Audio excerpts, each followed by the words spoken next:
Hello students, how are you. मैं Govind Kumar. Students, आज हम आप लोगों को क्लास 9th का लोकतांत्रिक राजनीति सब्जेक्ट से पहले चैप्टर का पहला पार्ट प्रारंभ करने जा रहे हैं, जो आप लोगों के पहले पार्ट से लिया गया है। तो चलिए स्टूडेंट्स शुरू करते हैं। देखिए यहाँ दिया हुआ है, फर्स्ट लेसन का पहला पॉइंट है लोकतंत्र क्या है। तो स्टूडेंट्स, हम लोकतंत्र के बारे में चर्चा करेंगे कि लोकतंत्र क्या है और ये किसे कहते हैं। तो भली बात ही हम विस्तारपूर्वक जानेंगे। तो चलिए इसके बारे में हम जानकारी प्राप्त करते हैं। तो स्टूडेंट्स, इसके पहले पिछली कक्षाओं में भी आपने पढ़ा होगा लोकतंत्र के बारे में, तो इसके विषय में हम जानते हैं। लोकतंत्र जो है दो शब्दों से मिलकर बना है, लोक और तंत्र। लोक का मतलब है कि जनता, और तंत्र का मतलब शासन, यानी लोगों का शासन। इसका अर्थ है कि लोकतंत्र का अंग्रेजी पर्याय डेमोक्रेसी है, जो दो ग्रीक शब्दों से मिलकर बना है। डेमो यानी जनता, तथा क्रेसी यानी शक्ति अथवा शासन। इस प्रकार लोकतंत्र का अर्थ है जनता का शासन, जिसमें सर्वोच्च सत्ता जनता के पास हो। सरकार लोगों की है, सरकार लोगों द्वारा निर्वाचित और निर्देशित होती है। सरकार आम जनता में से ही बनती है और लोगों के हितों की रक्षा करती है। लोकतंत्र उस सरकार को कहते हैं जिससे प्रत्येक व्यक्ति भाग लेता है। इसमें जनता प्रत्यक्ष रूप से अपने निर्वाचन प्रतिनिधियों के द्वारा अप्रत्यक्ष रूप से शासन करती है। तो स्टूडेंट्स, हमने लोकतंत्र के बारे में इस तरह से जानकारी प्राप्त की है। तो चलते हैं, नीचे दिए हुए वाक्यों को हम पढ़ेंगे और समझेंगे। आप सरकार के विभिन्न रूपों के बारे में पढ़ चुके हैं।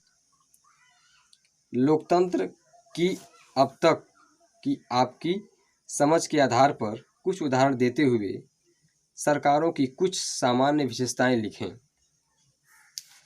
यानी कि कुछ जो है उदाहरण देते हुए कुछ सामान्य विशेषताएं लिखी, जो उसकी विशेषताएं हैं।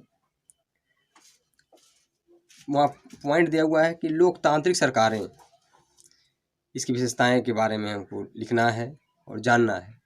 तो लोकतांत्रिक सरकारें तो वही जो अभी हम समझे हैं कि लोकतांत्रिक सरकारें, जिससे वह तंत्र, वह शासन जिसे हर नागरिक स्वयं अपने मताधिकार से सरकार को चुनती है। गैर लोकतांत्रिक सरकारें, जिसे जनता अपने मन से उसको चुनने में असमर्थ रहती है, और वो गैर लोकतांत्रिक जो सरकारें होती हैं वह दबाव भी जनता पर बनाती हैं, उन्हें मजबूर करती हैं।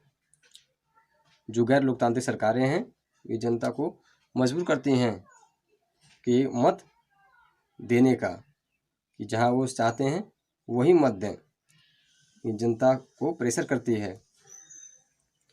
तो चलिए अब हम चर्चा करेंगे परिभाषा की ज़रूरत क्यों है। यानी कि परिभाषा जो है उसकी ज़रूरत क्यों पड़ती है, क्यों ज़रूरी होती है। तो हम चर्चा करेंगे क्यों। आगे पढ़ेंगे। हम आगे बढ़ने से पहले आइए सबसे पहले एक मेधावी छात्रा मेरी की आपत्ति पर गौर किया जाए। एक छात्रा है जिसका नाम है मेरी।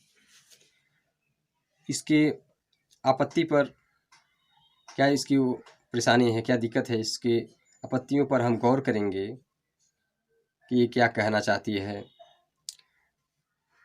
वह लोकतंत्र को परिभाषित करने के इस तरीके को पसंद नहीं करती है, यानी कि जो इस तरह से परिभाषित किया गया है, लोकतंत्र को बताया गया है, उससे यह संतुष्ट नहीं है, इसको यह पसंद नहीं है। मैरी को कुछ बुनियादी सवाल पूछना चाहती है, और ये जो मैरी है, ये छात्रा जो है, कुछ बुनियादी सवाल पूछना चाहती है, कुछ उससे सटीक सवाल पूछना चाहती है। उसकी अध्यापिका मेटिल्डा लिंगदोह ने उसके सवालों का जवाब देना शुरू किया, तो कक्षा की अन्य छात्राएं भी इस चर्चा में भाग लेने लगीं। यानी जो उन छात्रा की जो मैडम थी, अध्यापिका थीं, जिनका नाम था मेटिल्डा लिंगदोह, उनके सवालों का जवाब देना शुरू किया, तो अन्य छात्राएं भी इस भाग में मतलब शामिल होने लगीं, यानी अन्य छात्राएं भी चर्चा में भाग लेने लगीं। तो मैरी ने अपने शब्दों में कहा, यहाँ दिया हुआ है मैरी, और उन्होंने कहा कि मैडम, मुझे यह तरीका ठीक नहीं लगता। पहले लोकतांत्रिक व्यवस्थाओं के बारे में चर्चा किया, और अब आकर हम लोकतंत्र का मतलब जानने की कोशिश कर रहे हैं। यानी कि कह रही हैं कि पहले तो लोकतांत्रिक व्यवस्थाओं के बारे में चर्चा किया, उनकी व्यवस्था कैसी है, किस प्रकार है, और अब हम लोकतंत्र का मतलब जानने की कोशिश कर रहे हैं। मेरे कहने का मतलब है कि इस काम को ही हमें पहले करना था, यानी कि जो मतलब है उस मतलब को पहले जानना था, ऐसा मेरी का कहना है। और पहले अध्याय वाली पढ़ाई अब, यानी जो पहले अध्याय वाली पढ़ाई है वो अब करनी थी, यानी बाद में। ऐसा क्या ऐसा ठीक नहीं होता? यानी कि मैरी ने चर्चा करते हुए अपने मैडम से कहा कि क्या ऐसा ठीक नहीं होता? तो इसी क्रम में लिंगदोह मैडम भी मैरी से अपने बात को शेयर करते हुए कहा, जो यहाँ दिया हुआ है। लिंगदोह मैडम ने कह रहे हैं अपने शब्दों में, तुम्हारी बातों में दम है। उन्होंने कहा मैरी से कि तुम्हारी बातों में दम है, वो ताकत है, पर क्या हम अपने सामान्य जीवन में भी ऐसा ही नहीं करते? मतलब अपने जो सामान्य जीवन है, जो दिनचर्या हमारा डेली का है, क्या ऐसा सामान्य जीवन हम ऐसा नहीं करते? क्या हम कलम, बरसात या प्रेम जैसे शब्दों का उपयोग करने के पहले इनकी परिभाषा स्पष्ट नहीं करना जरूरी मानते हैं?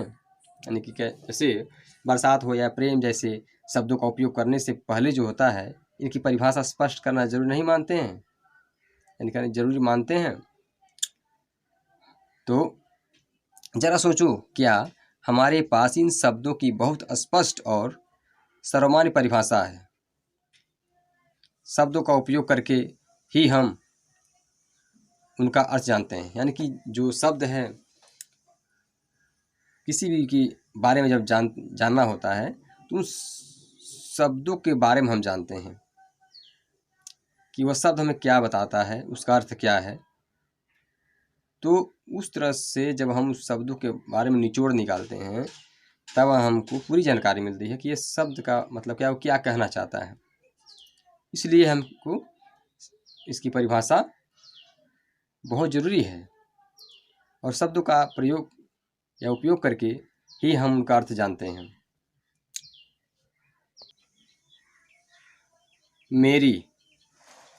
मेरी छात्रा जो है फिर सवाल कर रही है कुछ, फिर परिभाषा की जरूरत ही क्यों है?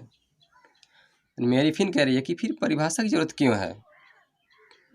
तो लिंगदो मैडम ने कहा, हमें परिभाषा की जरूरत तभी पड़ती है जब हमें किसी शब्द का उपयोग करने में परेशानी होती है। मान ली कोई शब्द है, उसको हम भली भांति उससे परिचित नहीं है कि ये शब्द क्या कहना चाहता है, उसका अर्थ क्या है, उसका मतलब क्या होगा, तो तभी उसकी हमें परिभाषा की जरूरत पड़ती है, ताकि ये शब्द क्या कहना चाह रहा है। तो शब्द का उपयोग करने में परेशानी होती है, तभी हम उसको परिभाषित करते हैं और उसको जानने की कोशिश करते हैं। हमें बारिश की परिभाषा की ज़रूरत तभी होती है जब हमें बूंदाबांदी और बादल फटने जैसी स्थिति और सामान्य बरसात में फ़र्क करना हो। यानी कि हमें बारिश की जो परिभाषा होती है की ज़रूरत तभी पड़ती है जैसे बूंदा बांदी जो होती है, और या बादल फटने जैसी गड़गड़ाहट, बिजली चमकना, यानी कि जो प्राकृतिक आपदाएं से संबंधित ऐसी जब स्थिति आती है तब हमें बारिश की परिभाषा की ज़रूरत पड़ती है, और उन्हें हम भली भांति जानते हैं।